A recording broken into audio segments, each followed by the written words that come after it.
Okay, so we have talked about adding rational numbers, we've talked about subtracting rational numbers, so the next thing is to talk about multiplying rational numbers.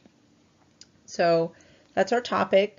Our essential question, how do you multiply positive and negative fractions and decimals? So remember, both fractions and decimals, certain kinds of decimals, are rational numbers. So the first step in multiplying fractions is to remember you don't need a common denominator to multiply fractions. It's not going to be wrong if you have a common denominator, but you're going to put a lot of extra work on yourself that you don't need to do. So the first thing in solving is to just ignore the signs for now. Just like we did with integers, just ignore the signs. The big difference between fractions and integers or decimals is that with fractions, you want to reduce as much as possible before you do any multiplication. That's going to save you a lot of time and a lot of effort at the end.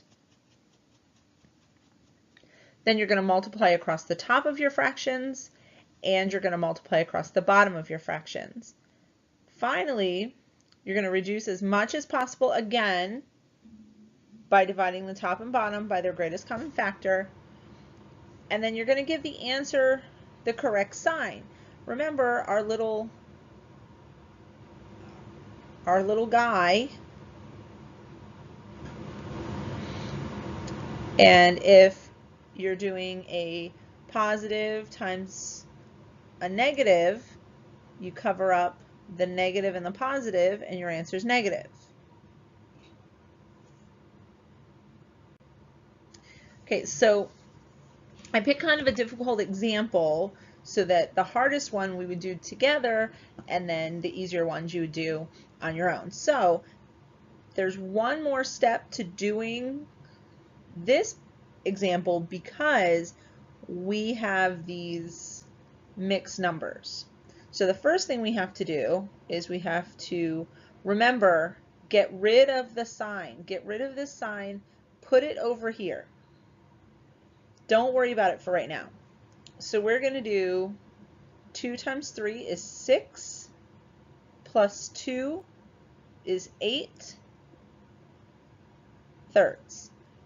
Here we've got 4 times 10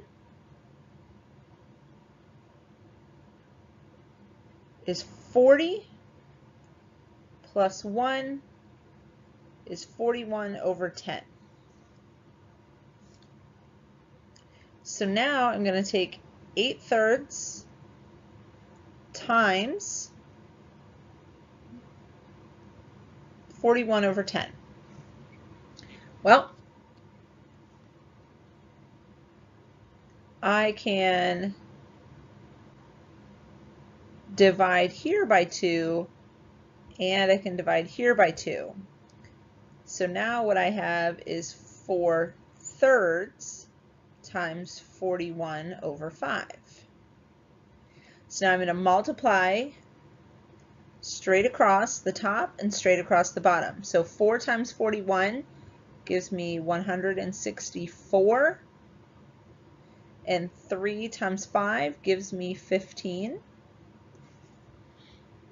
And I can't reduce those at all, so that's as small as I can get. But then remember, we've got to bring our negative sign down here.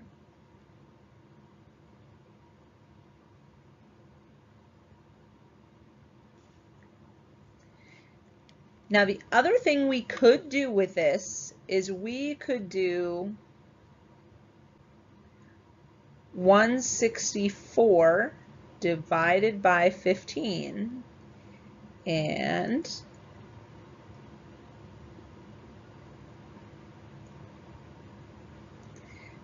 so we could get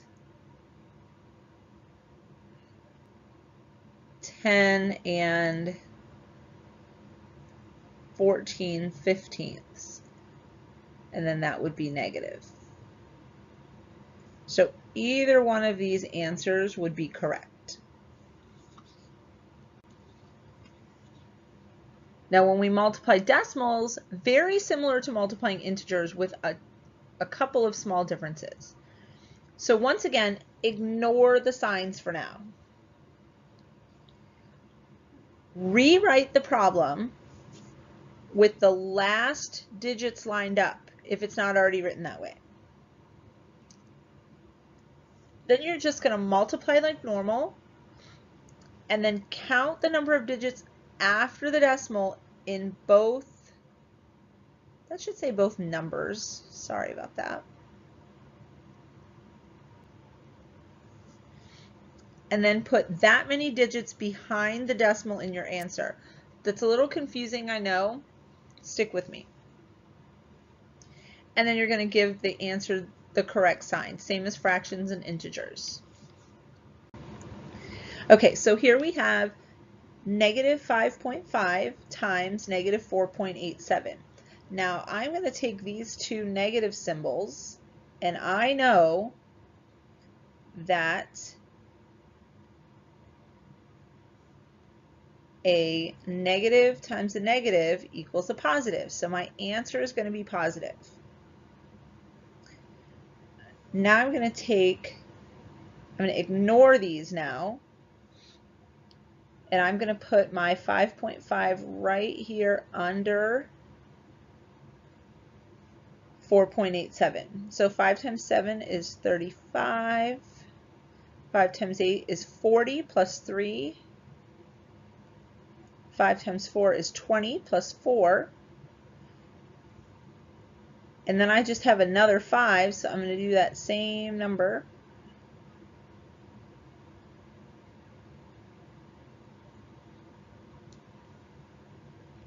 And then we add that all up. We get 5, 8, 7, 6, and 2.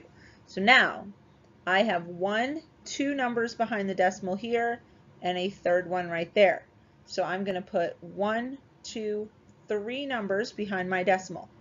So that means my answer is going to be a positive 26.785.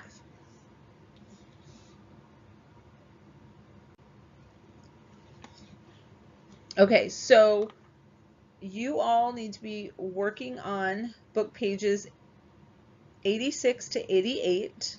We're going to do a couple of them here together, and then you all are going to work on these 4 either alone or with a partner, and then you have some questions and a summary to do in your notebook, and some problems in your notebook to complete also. So let's take a look. This is problem 14 off of page 86. Now notice there's 3 fractions here. We're still going to take 2 fractions at a time, okay? So the first thing I'm going to do is I'm going to multiply negative 2/3 times positive 1/2.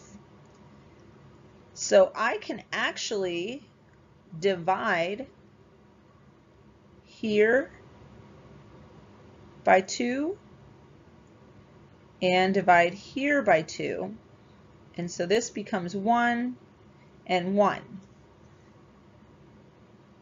So what this is negative 1/3 times 1/1, which equals 1/3, and I have 1 negative and 1 positive. So I have a negative and a positive. That means my answer is going to be negative. So my answer here to this first part is negative 1/3. Now I want to take this over here and do the same thing again, negative 6/7. So I can do this and this. I can make 1 and 2. So now what I have is 1 times 2 is 2, 1 times 7 is 7, and I have a negative and a negative, which means my answer is positive. So my answer to this question is going to be a positive 2/7.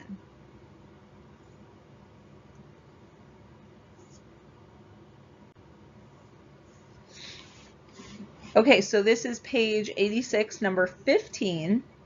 And if I'm going a little too fast for you, you can get on Edline, watch this video.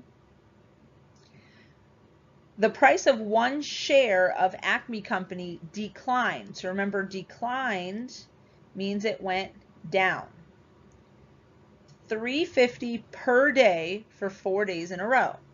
What is the overall change in the price of one share?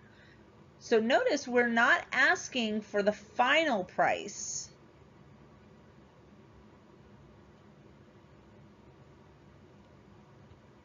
We're asking for the change in price. So on the first day, it went, this would be a negative $3.50. So it went down $3.50. So this was day 1. Day 2, another $3.50. Day 3, another $3.50. And day 4, another $3.50. Another way to write all of this is negative $3.50 times 4. So what I get here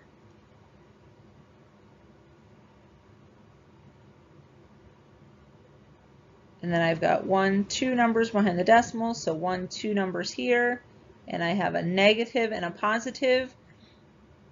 So I have a negative 14. So I'm going to put up here negative $14. And so that means it went down $14. That's what this means.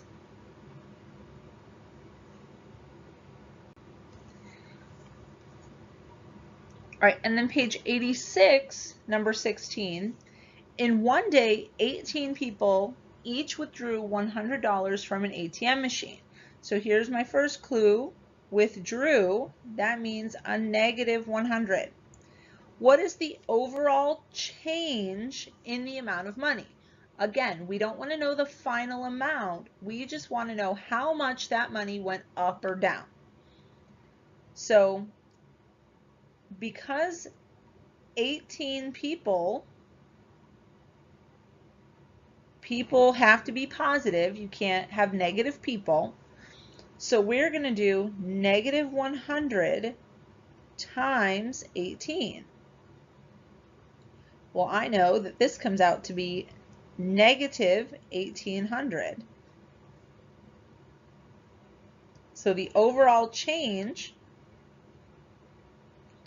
would be a negative $1,800.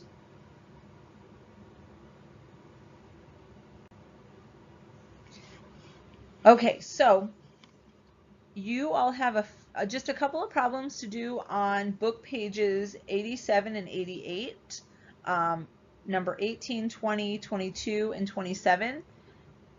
And then you need to do in your notebook the questions and summary on page 22, help each other out with those, and then complete the sample problems on page 21. And then the last thing I need for you all to do is to finish up pages 78 through 82 if you're not already done with it. I'll be looking for all of these things tomorrow for you all to turn in with your classwork from this week and from last week. Okay, miss you guys bunches. See you tomorrow.